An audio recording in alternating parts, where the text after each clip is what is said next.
Good afternoon. It's just gone 1 o'clock on Wednesday, the 27th of August, 2025. Welcome to UK Column News. I'm your host, Charles Mallett, and I'm joined in the studio today by Mike Robinson. Welcome to the programme, Mike. Pleasure, Charles. Good. And we have via live link Sandy Adams from Somerset. Now, in today's programme, we'll be looking at the relationship between the Online Safety Act and digital identity, a closer dive into the surveillance state as it is, how the 2030 agenda is wielded as a control mechanism, and another look at the very questionable decisions being made in the energy sector, as well as the relationship between so-called public health, propaganda, and celebrity.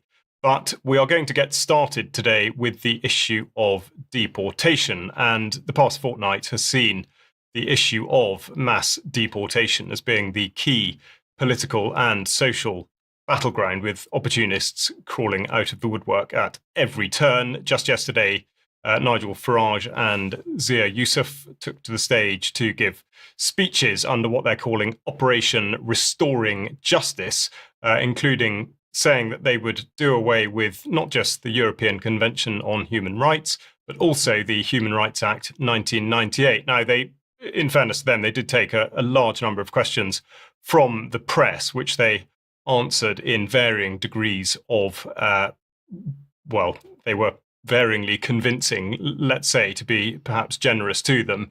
There seemed to be exceptions to every rule when they were actually pushed, especially concerning the right of Afghanistan residents to remain. Farage qualifying, saying that, yes, absolutely, those who fought with the Brits and Americans, which of course is slightly contradictory considering that the most recent statistics show that Afghans are among the greatest numbers of those that he is suggesting that he would deport in the first place. It's all a bit contradictory and confusing, but nonetheless, everybody is weighing in. Yvette Cooper, of course, saying that she will overhaul the system after inheriting. She's very clear to make the point that she's inherited the problem. And from the government statement, she's promising to end hotel use under some of the most significant changes to the asylum system in decades.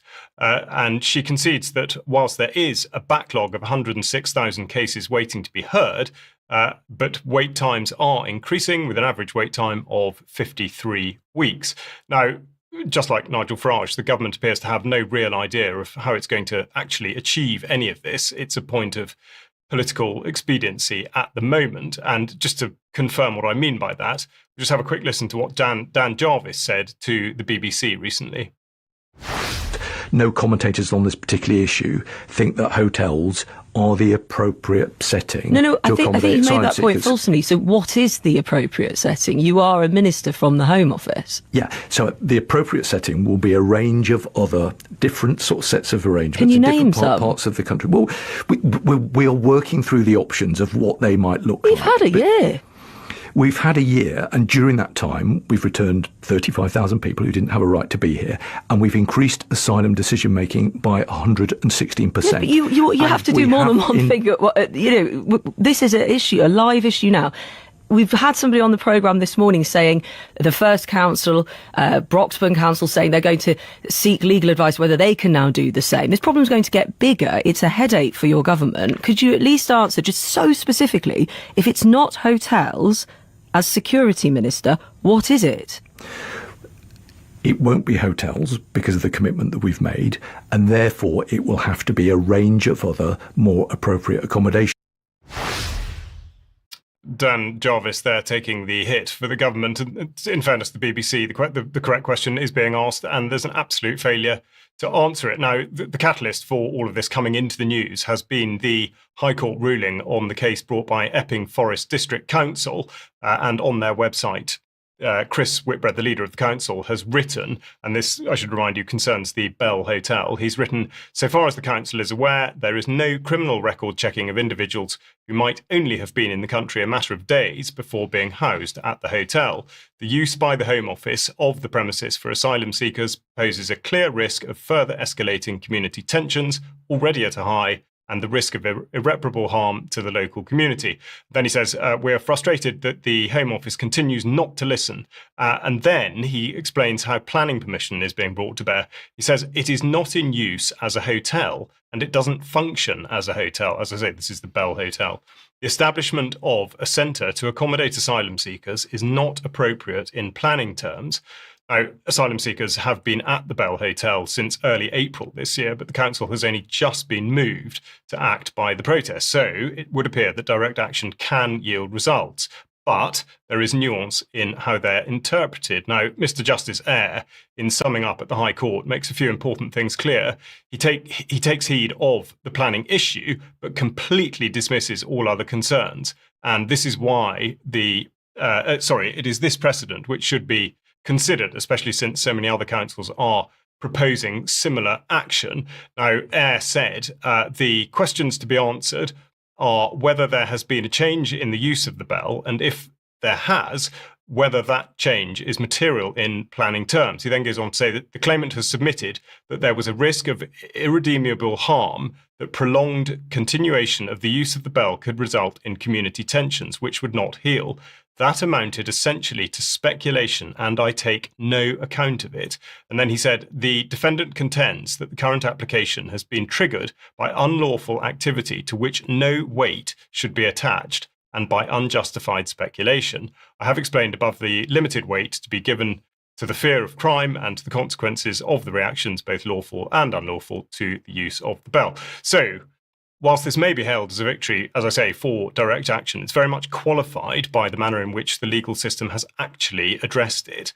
And in fact, the specific concerns raised have very much not been addressed. More than that, in listening to what Eyre said, they've actually been substantively dismissed, which shows both a government and a judiciary which refuses to respond to the issue at hand. Now, whilst there is no doubt that community action has prompted the council to act, though one may ask what was right about the planning situation back in April, since when they've failed to do anything. Now, as the Jarvis interview demonstrates, it further begs the question of what now?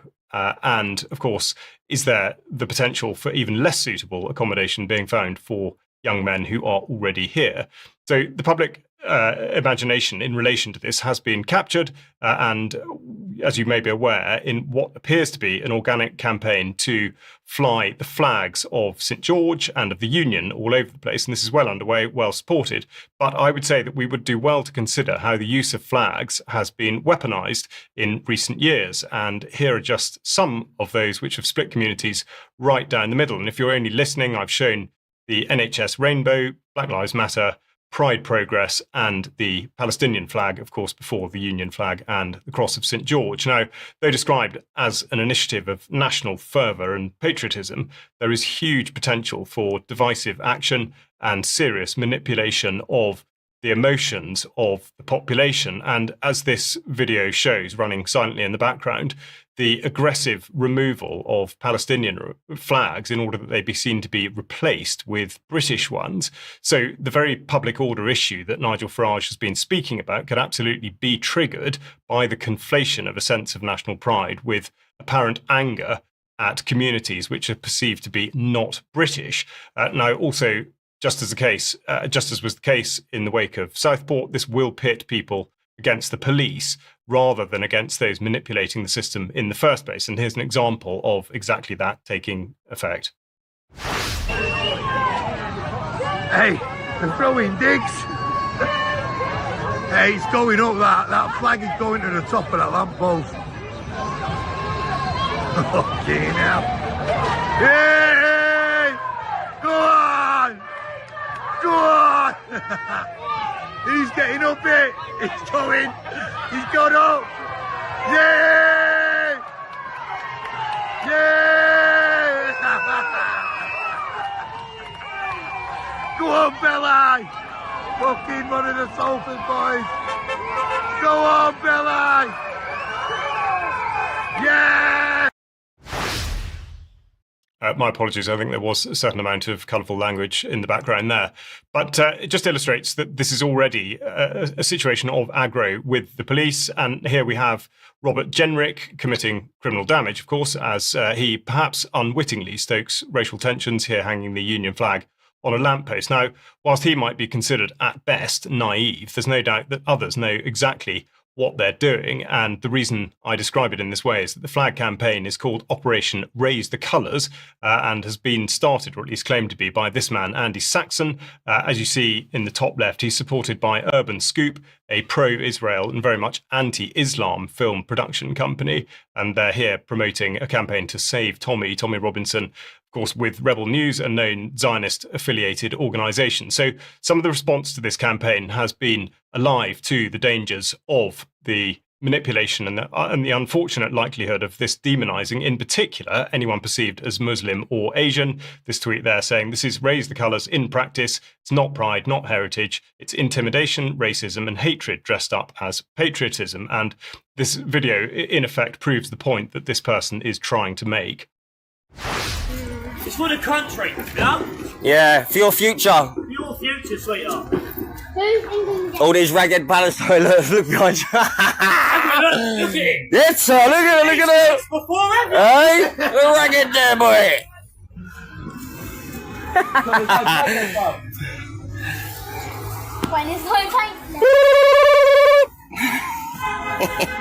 Get up. England!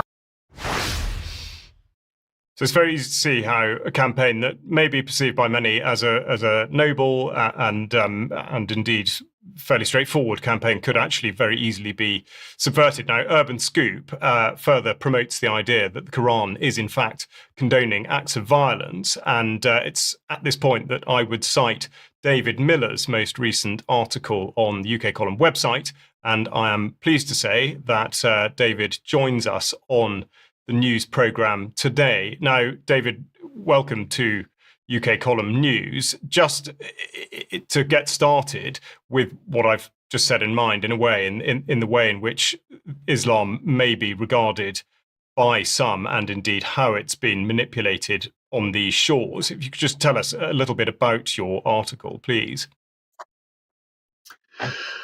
Well, I mean, the article is an in-depth investigation based on leaked internal government documents, which tries to look at the way in which the British government, in particular the Home Office and its Homeland Security Group, which is an intelligence agency within the Home Office, has engaged in effectively astroturfing a whole number of different Muslim groups as part of their effort to effectively domesticate Islam, and especially to respond to the threat which they perceived as coming from Islam after the success or the size of the anti-Iraq war demonstrations in 2002 and 3 and 4. So the government's response to that was to try and say, well, we want to change Islam. Islam shouldn't be engaged in, Muslims shouldn't be engaged in criticizing government or foreign policy, especially over the war in Iraq, but also in relation to the question of Palestine. And so that the reason that they've done this, and they've astroturfed a huge number of Muslim groups, is to try and suggest that Muslims are British patriots and that it's wrong and indeed extremist for Muslims to oppose Western wars. So, of course, that's been a long-term campaign of theirs. And what they've done effectively is that they commissioned a PR firm to set up a whole number of different Muslim organizations, or to work with existing known Muslim organizations, whereby the government would write the messages that these Muslim organizations would give out, and these messages would be given to the PR firm, and the PR firm would give them to the Muslim organizations, so that sometimes the Muslim organizations didn't even know that it was British intelligence officials who were actually writing their key messages. So the investigation really is an attempt to show how that process worked, and how the government was able to keep this secret, keep secret the idea that to keep secret their involvement in it.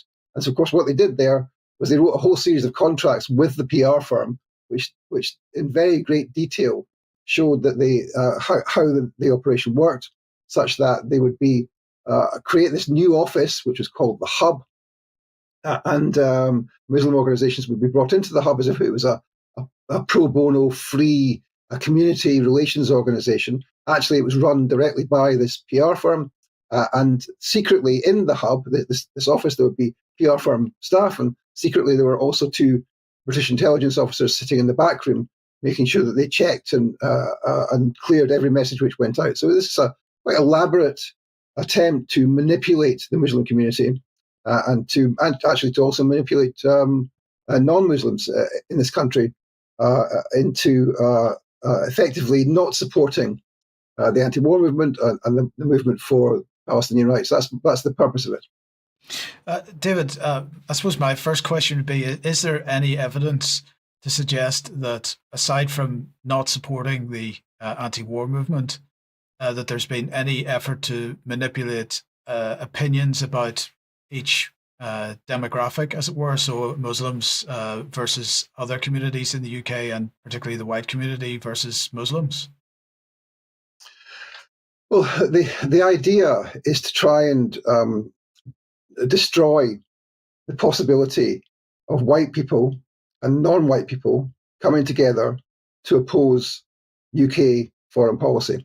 And the reason that they wanted to do that was, of course, they saw that there was a unity in 2002, 3 and 4 between aspects of the conscious Muslim community and the left and the anti-war movement, and that frightened elements of British intelligence. So this whole effort has been to try and split that asunder and to make it clear that Muslims should, first of all, Muslims shouldn't support the anti-war movement. They shouldn't oppose Western wars. They should be they should adorn themselves with the Union flag, which is one of the key themes of one of these campaigns, and also that they wanted to split the Muslims apart from white left groups, if you like, and part of the effort, therefore, was to say that there are these good Muslims who are the community groups working with them, although they didn't say they were with them, and there are these bad Muslims, and these are the Muslim extremists, and so they try to show that the Muslims who are conscious and who are saying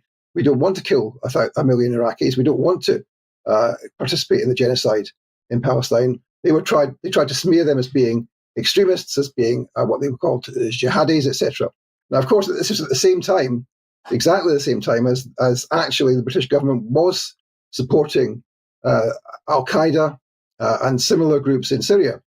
And we've seen, of course, the effects of that in the coming to power of the Gilani government in Syria in recent months. So there's a deep malaise inside the intelligence services, such that they are both, on the one hand, supporting people they call extremists, on the other hand, smearing honest Muslims who oppose Western government policy as being extremists, and thirdly, trying to wrap some elements of the Muslim community in the Union flag. And I think that's a profoundly mistaken approach. And David, when we look at the types of organizations that you talk about in your article, we've obviously got the Research Information Communications Unit. We've got reference to the old Information Research Department within the Foreign Office, which of course we know has been succeeded by the Counter Disinformation and Media Development Program in the Foreign Office.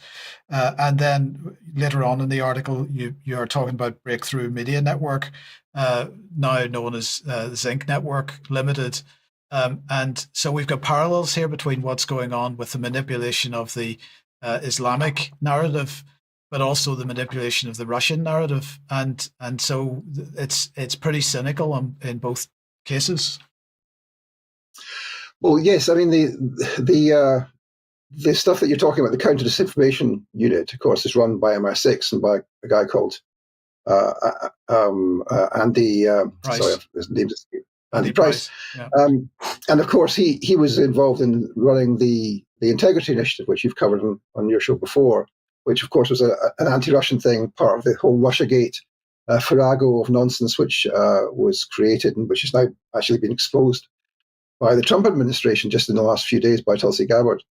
So that's part of the same thing. There's the anti-Russian stuff, which of course is in favor of the adventures in Ukraine and of supporting Zelensky and indeed the neo-Nazis who support Zelensky. At the same time as trying to target those who were against the Iraq War or who are against the genocide in Gaza. Now, this is a set of organizations which are closely related to the intelligence agencies. As I mentioned, RICU, the organisation you mentioned there, which is effectively today's Information Research Department, is part of the Homeland Security Group, which is a British intelligence agency inside the Home Office and comes under effectively the rubric of MI5. The organisation you referred to, the Counter Disinformation Unit, comes under the aegis of MI6, which of course was key to the propaganda operations in Syria, where they employed a whole number of people to promote effectively Al-Qaeda in Syria against the government of Bashar al-Assad. So there's a deep cynicism inside British intelligence and inside the strategy of British government.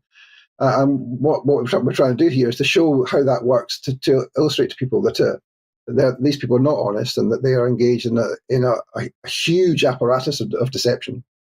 And we should point out that this is part 1 of 2. Is that right?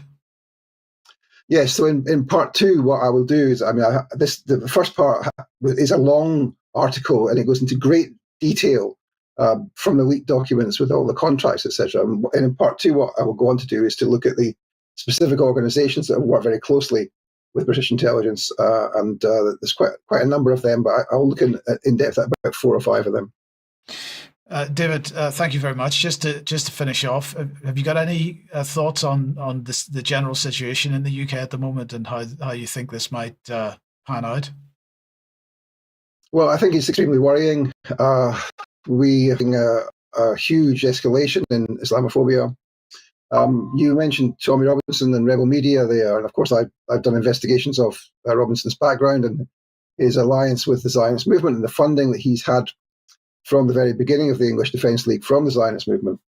And I think there's a great need to disinter some of what's happening, just in the way that you started to do there with the flag thing. I mean, the whole question of remigration as a concept, where does that come from? It clearly is linked to earlier Zionist themes about, for example, the concept of Eurabia, which was popularized by a woman called, using a pen name, Bat Yor. Her real name is Shizaya Lippman, who is a former Mossad operative. Her and her husband operated in Morocco for the Mossad.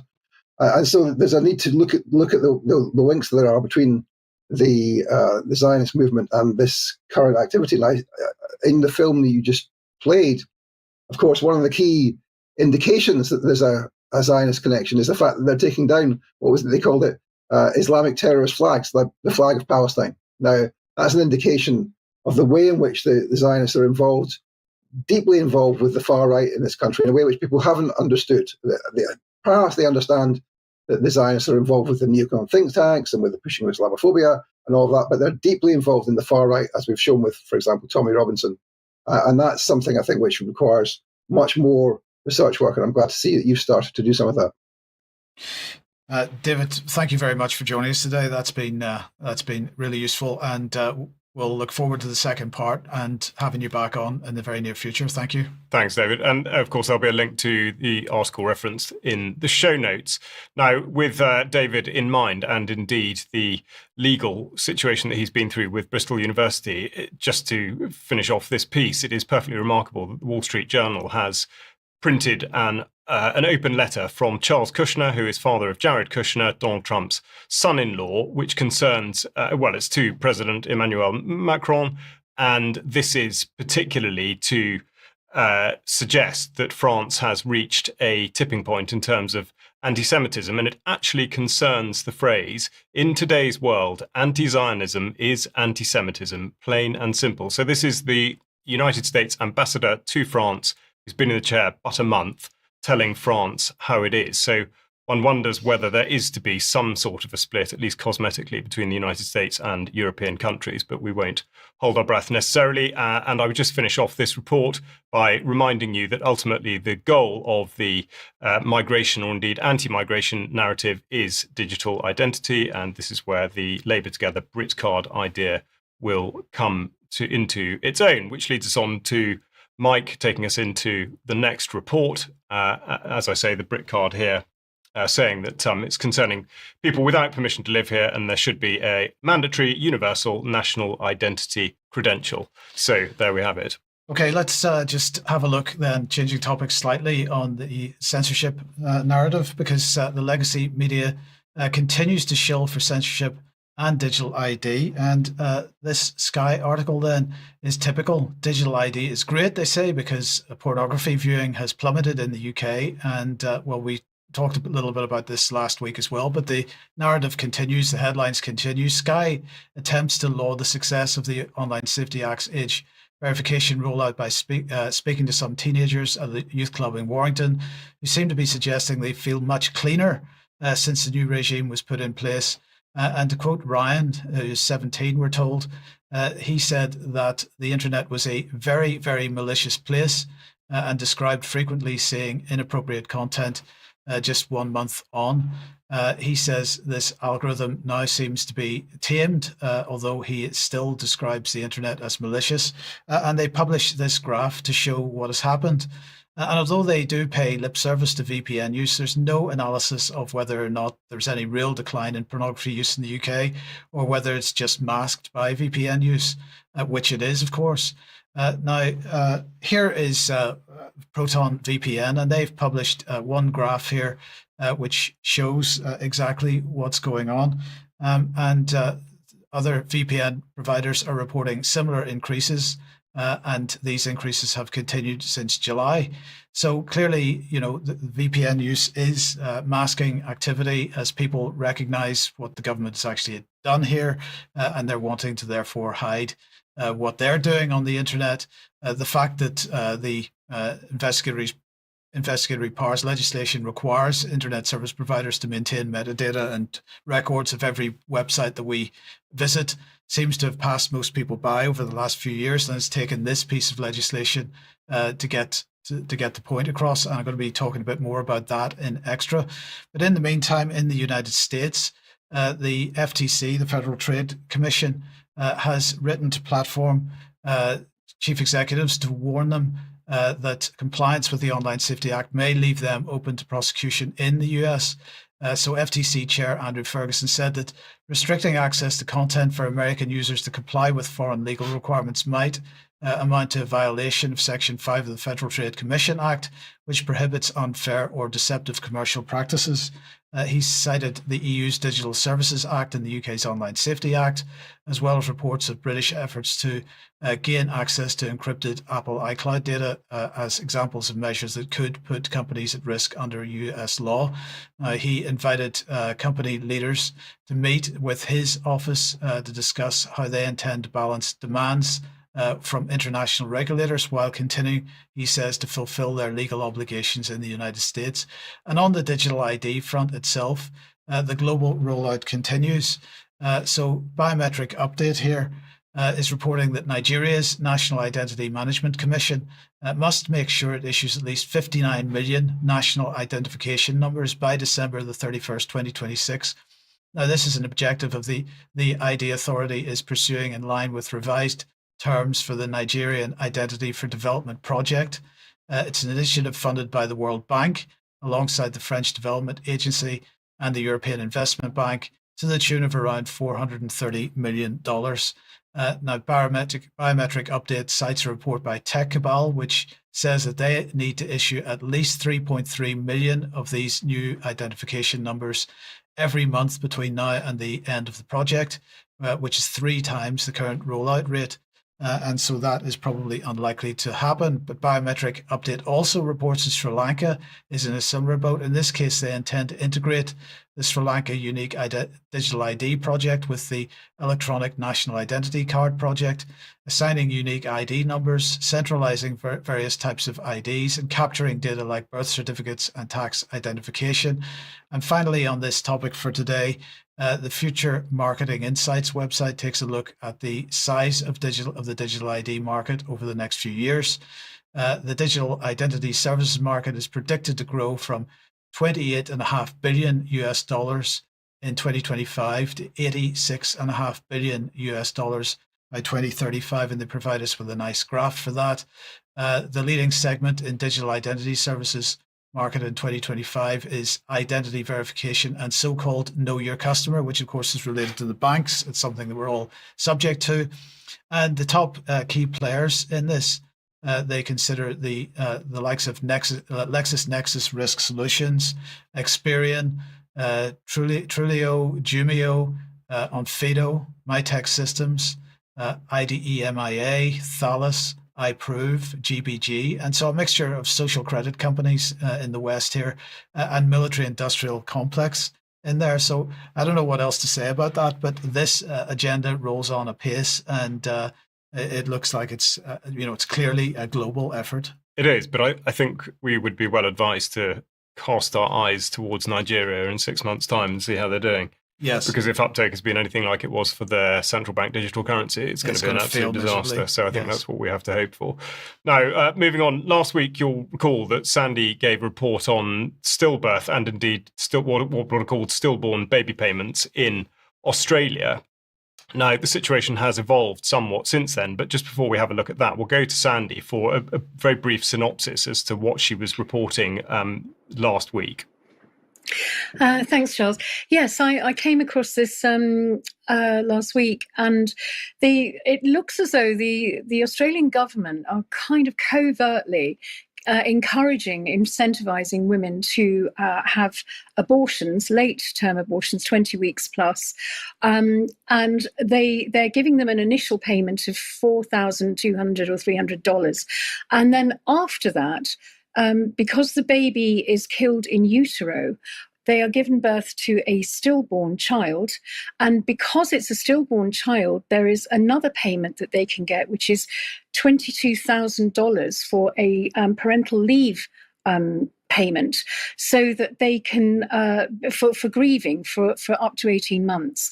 So that is the way that it's Services Australia are encouraging women to take these payments and giving them all the apparatus to do so, all the forms to fill in.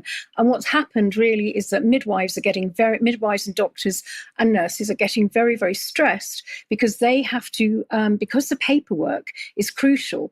It is literally saying, yes, you have got a stillborn child, you're entitled to this, even though they have willingly aborted their child. So it's down to the paperwork, basically. Is if the paperwork is there and it's been signed off by the medical profession, who are having to do that, otherwise they lose their jobs, and they're traumatized by it, then the payments go through.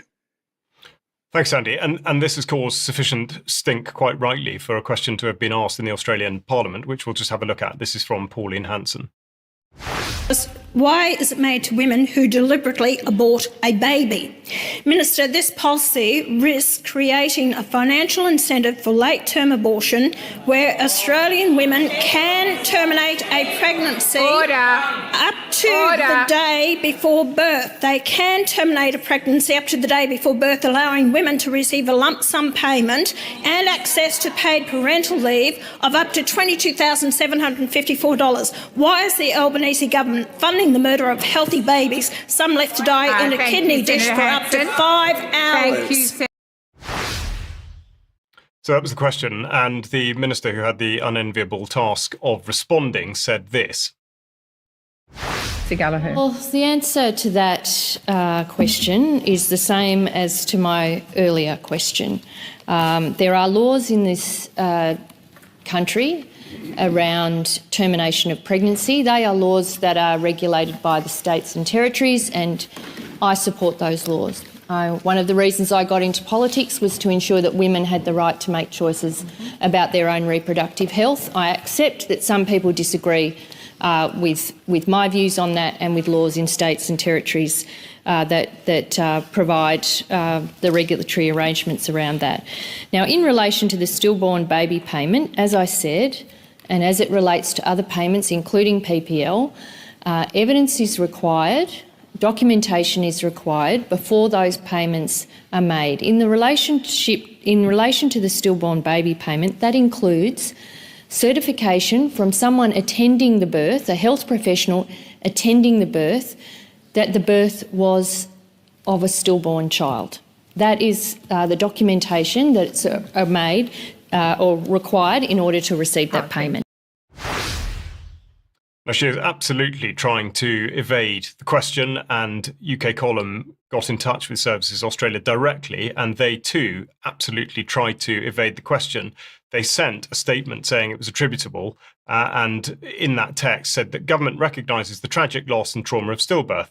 They said a medical professional is responsible for determining if the definition of a stillborn baby is met for the purposes of the stillborn baby payment. And that is at the crux of this, because, of course, if the way in which a fetus is extracted after being terminated constitutes a stillbirth as far as the medical professional is concerned, then indeed the system may be manipulated.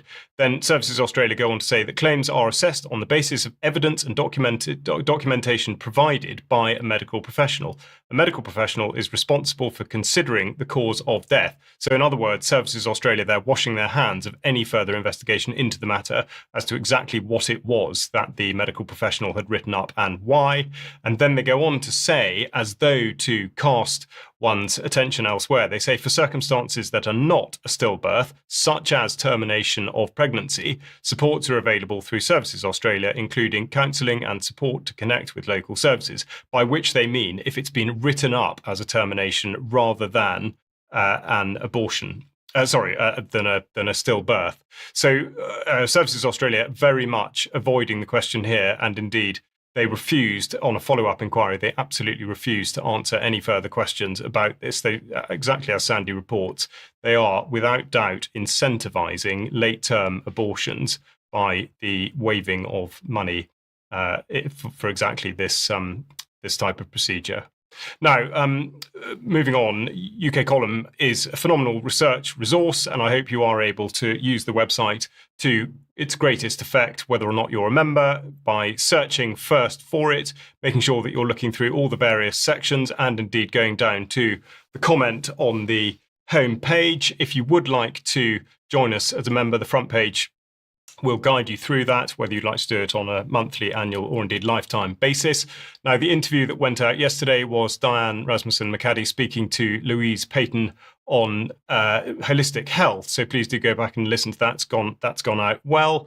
And just up now is an article by Jobst Landgrube, which is on evil, power, and artificial intelligence. You may have read Jobst's articles to date on AI, and indeed this is very, very incisive, but of course makes that distinction between what is or is not possible in relation to the human programming side of it. And then we've got coming up tonight, Germ talking to Carl Zar on Trump making India great again this time.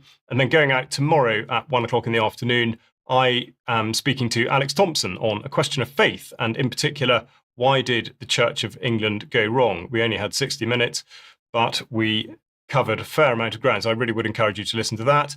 And in terms of what's coming up, we are still very much looking forward to seeing you in person, we hope, at our event in York, where we have Andrew Wakefield speaking, and indeed you will have access to his film Protocol 7, whether or not you join us in person or via the live stream. Now, as well as Andrew Wakefield, Tess Laurie will be there, and a great volume of the tickets have gone already, so please don't delay too long in committing to that. Just a reminder, there will also be a good social event in the evening, so we really hope to see you there, and if you can't make it, do please join us on the live stream to that. Now, this takes us up to the subject of biosurveillance, which Mike is going to describe a bit more about. Yes, indeed. So a new program to evaluate how wastewater monitoring could be used to detect a wider range of dangerous pathogens was launched today by the UK Health Security Agency. Now, their words, not mine.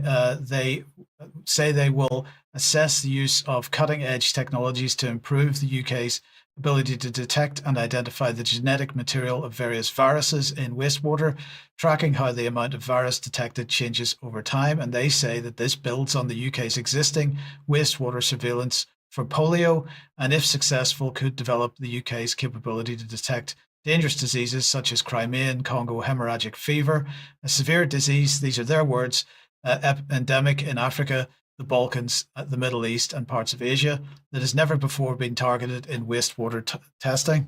So I'm sure you're impressed. It goes on, the program will also explore the potential of these technologies to create an early warning system for pathogens such as Mpox, West Nile virus, and Lassa, which could in future enable the UK to detect and take faster action on outbreaks, which, their words, as we saw in the COVID-19 pandemic, is vital for an effective response. So try not to laugh. I appreciate this is a comedy section of the program. But anyway, if we remember back to 2020, the exact same story was coming out of the British regime then, this time from DEFRA, the Environment Agency and Joint Biosecurity Centre, because the UK HSA didn't exist yet.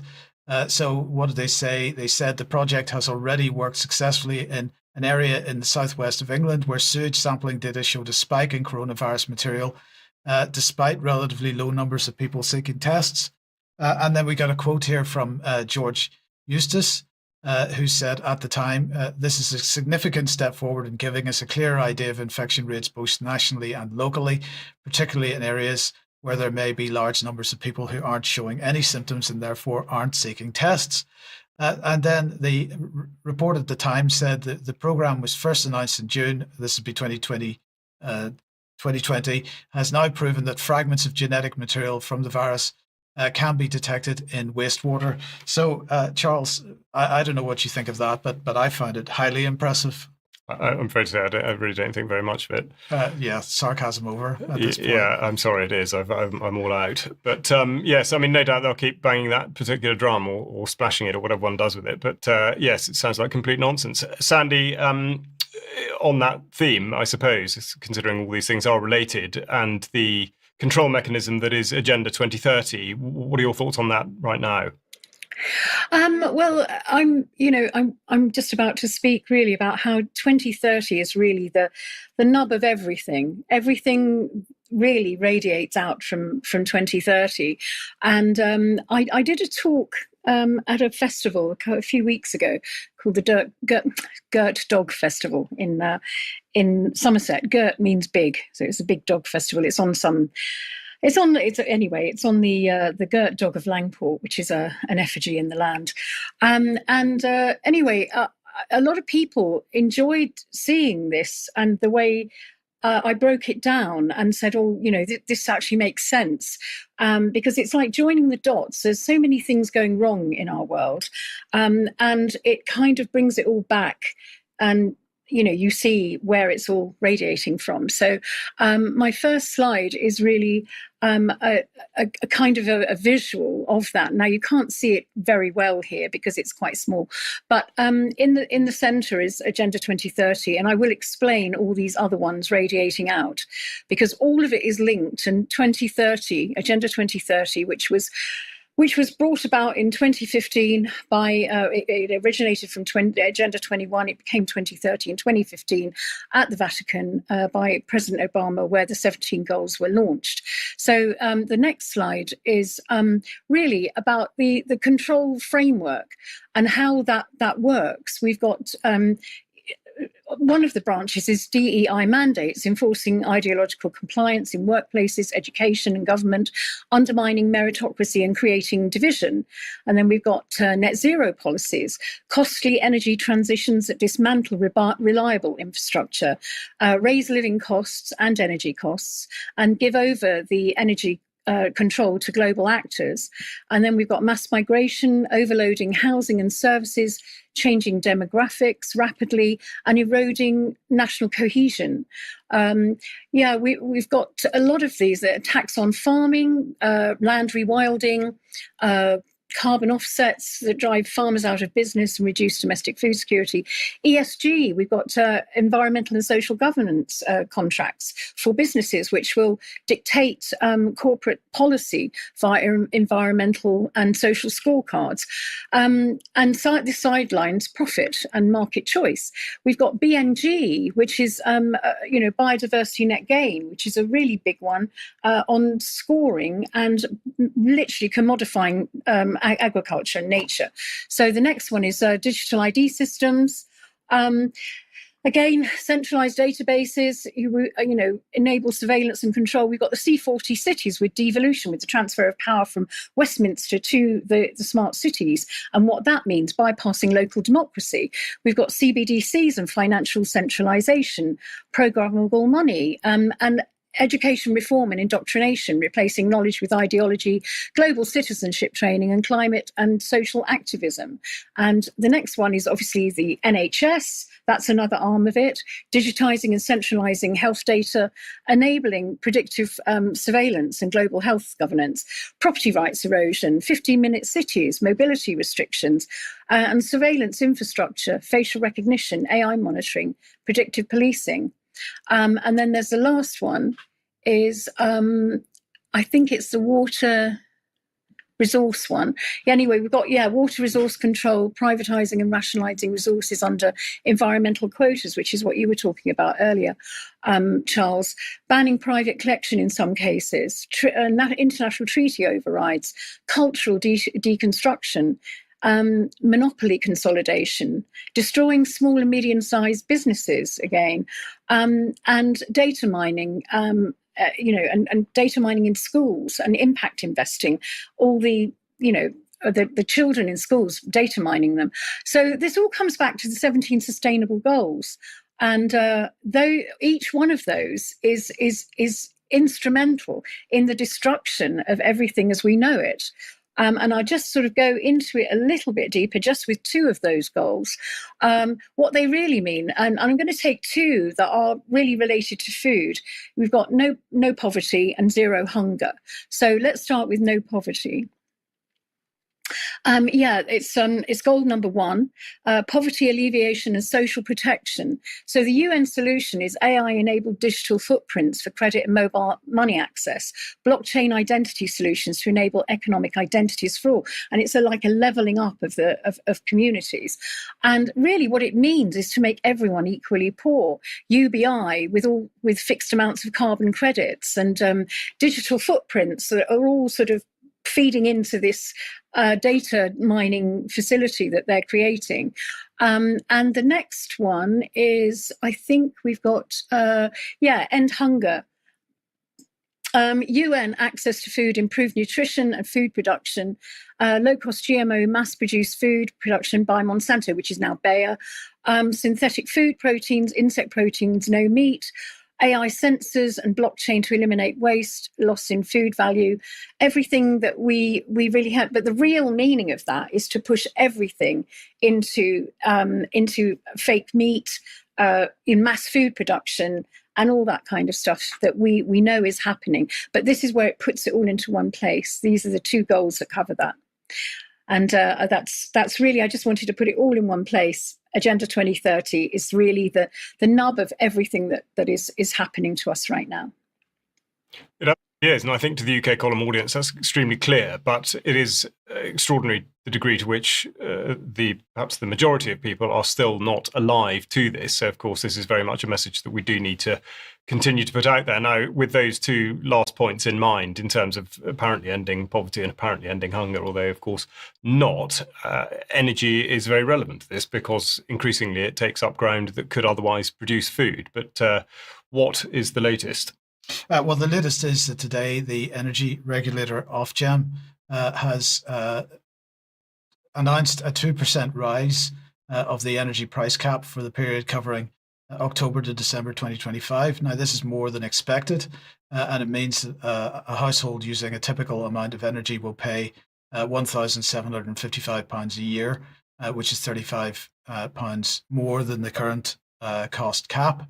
But if we look how the energy price cap has changed over time, we can see that energy prices have been pretty much normalized, or high energy prices, have been pretty much normalized since the so-called pandemic. And although the so-called energy price guarantee made it seem like government stepped in to protect people from the excesses of the wholesale energy markets, in reality, they did no such thing, because while we didn't end up paying directly in our bills, the energy companies still got paid, and every taxpayer footed the bill. So remember that the energy cap sets the maximum price for each unit of energy, but not the total bill, which depends very much on how much energy we use. So this quoted figure of £1,755 per year is only indicative. The question remains, why are energy prices so high in the UK? Could it perhaps be to do with renewables and net zero. So let's bring this on screen then. This is Dieter Helm, because he's saying yes in a comment piece that he published yesterday. Why is the price of electricity so high, he asks. It's a puzzle, he says, because successive politicians, Blair, Cameron, May, Johnson, and now Starmer and Miliband, and lots of lobbyists have told us we should have expected quite the opposite, cheap energy to be achieved by getting out of fossil fuels, first exit coal, then bear down on gas, and a new era of cheap wind and solar would give the UK low absolute and relative electricity prices. And he concludes by saying, quotes, it's hard to conclude other than the Secretary of State is deluded when he champions the 2030 net zero target as a route to lower costs of energy through ever cheaper renewables. It's time to be honest about the costs of the net zero target. Now, Charles, I don't know what your thoughts are, but I would say deluded is not the word I would use. Willfully lying is much more likely, I think. Absolutely, and this is borne out, in fact, in that there are demands both within and without the sector for further subsidisation of this very form of energy in order that the price is artificially reduced in order to create the impression that exactly this is happening, that it is becoming cheaper to use and cheaper than the more reliable traditional alternatives. So yes, absolutely. I think you're totally right. And the other point I would make is actually in terms of the cost, the other side of it, of course, is industry. And this is something that's come up or flared up a few times this year, specifically with regard to steel, where the government, again, is making out as though it's trying to preserve the steel industry in the United Kingdom. And this is not exclusive to steel, of course, but industry in general is absolutely penalised on the enormous costs of energy that it is having to pay directly as a result of what you're talking about. Right. Now, we'll go directly to a specific example now, because, Sandy, you have news for us on a development in Somerset. Yes, this came to me. I read a magazine called The Leveller, which is a Somerset magazine, and this isn't an isolated thing. I mean, unfortunately, this is happening all over our country. An 80-acre solar farm is planned to be put up near Somerton, and it says here after it will apparently provide 40 years of power. And they said after 40 years, the site will be decommissioned and returned to its current state and arable use. Now, interestingly, I mean, that's the extent of it, the map there. It's huge. I mean, it's 80 acres. And this is happening all over our country. And it's taking the land out of food production for 30 to 40 years. And a lot of it, I mean, we're talking thousands and thousands of acres. And we're talking livestock here. Most of the land that these solar farms, they call them farms, which is funny because they're not farms at all, they're anti-farms. And they're being taken out, food production is being taken out. Now, I looked at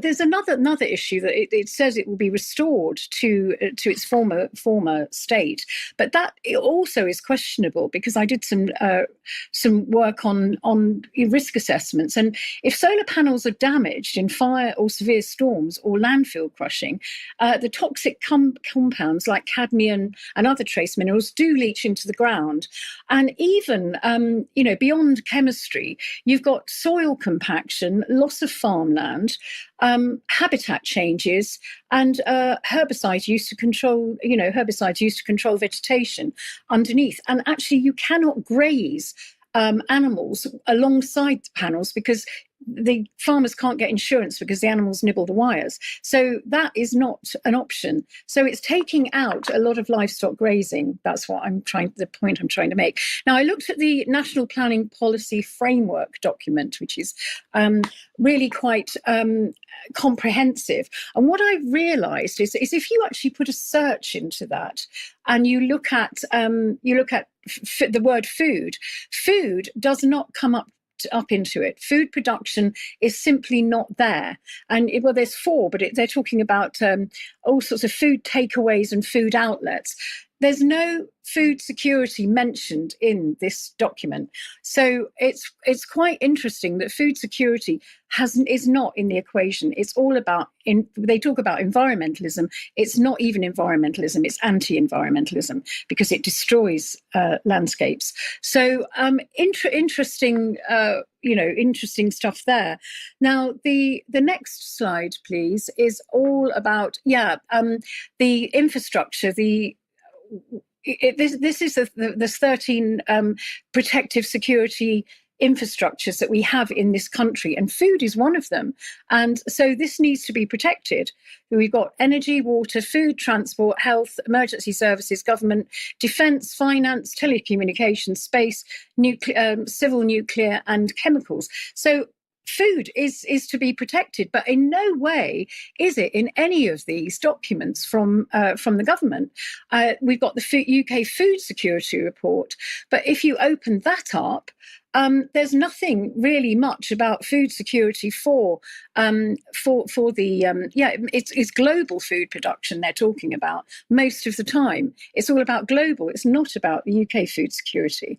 So I did look at things like meat production. They did have a little bit on that, which was interesting because beef production is the top one, and that went down very slightly because of obviously various animal health food scares, and health scares like BSE and foot and mouth and all those things. And then you've got two other diagrams there, which is, I think that's chicken and pork, which went down because of the same thing, and also decarbonisation of meat processing plants. Lambs tended to stay pretty stable, and eggs went down as well. So everything as far as meat and dairy is going down very slowly, but this will impact more the more solar farms we have, because they'll be taken out of production. And that's the whole idea. And the next slide, I think, is the C40 cities. Yeah, the C40 cities slide, which actually says that, the progressive target for 2030 is 16 kilograms of meat per person per year. And actually the ambitious target is 0 kilograms meat consumption. Now, we know they're not hitting their targets because, 2030 is, we've got 5 years. Are they going to make that happen? 5 years, no meat production at all? Probably they'll try, and that's what they're doing. So at the moment, farmers are being incentivised to give up their land to renewable energy, such as solar, wind and housing, rewilding, non-food production businesses. And this will reduce production significantly. So there's consideration for food security, which is currently at only about 60%, and it's declining. Our food production is declining. So if we weren't able to access imports, what will we do? We've got loads of solar panels that are making money for big investors, but and wind farms, but not the people. So if you do want to oppose this planning application, do try. I think you can go on to planning application. That is I'll put this in the show notes. And there's a planning application number or code. And unfortunately, Somerset have spent 12 weeks now. They're not answering their phones. They're not answering emails because they've got a backlog of planning applications. What a surprise. And so they've closed down shop. So whether this will be slid in under the radar without people being able to oppose it, I don't know. Now, I'm going to look at quickly biodiversity net gain, because a lot of people don't understand what it is. And again, there's another UK government guidance on it, biodiversity net gain.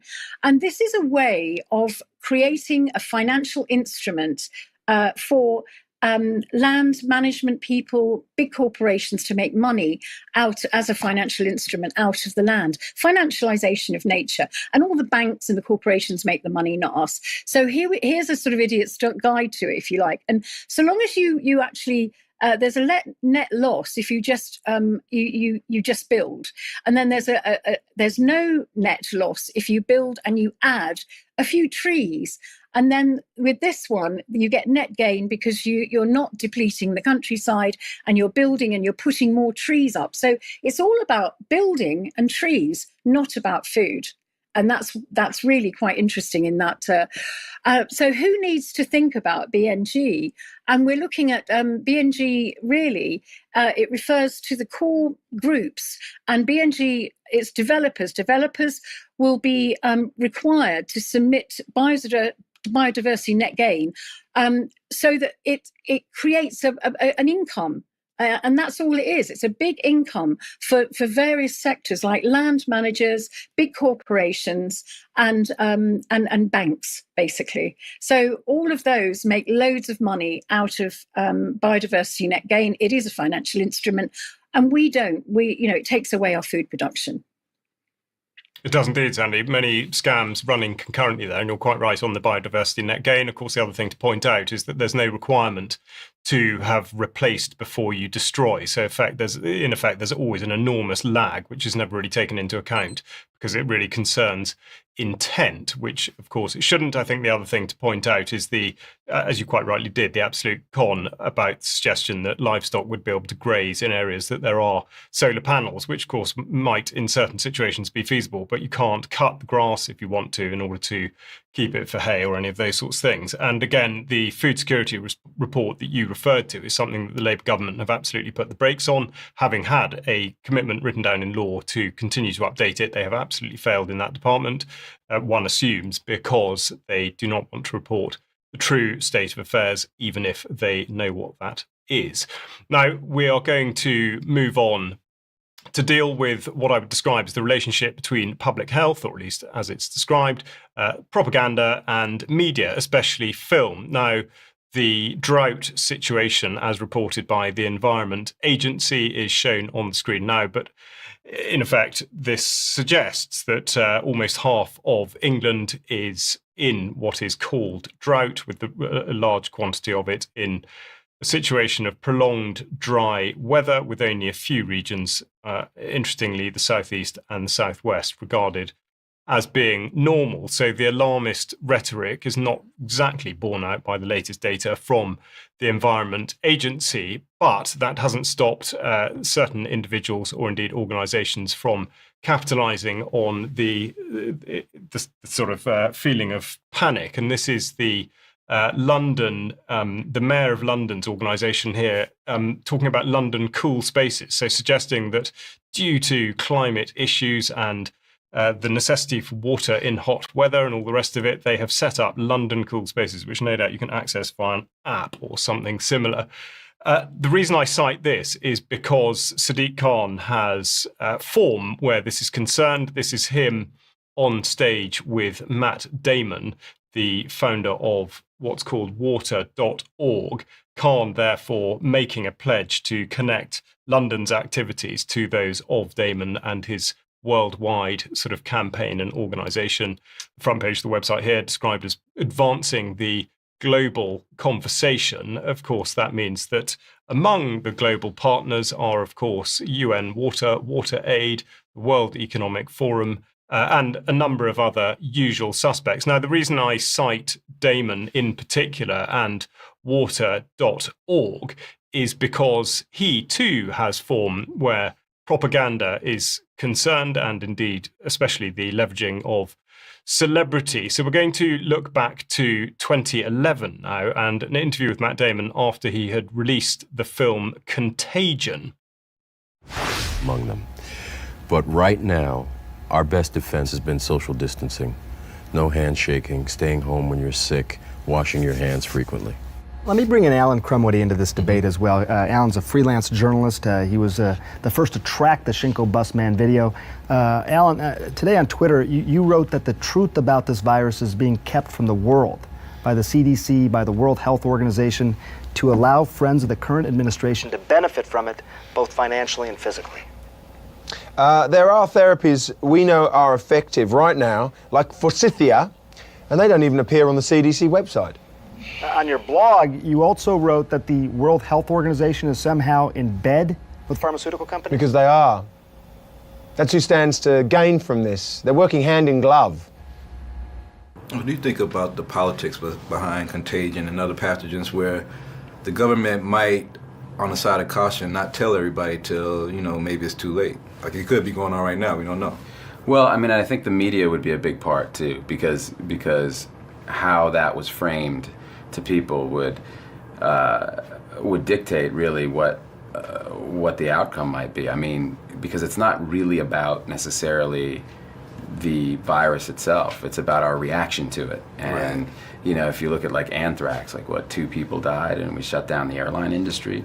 You know, that panic is potentially a lot more lethal than the actual virus, or could be. Right. Now.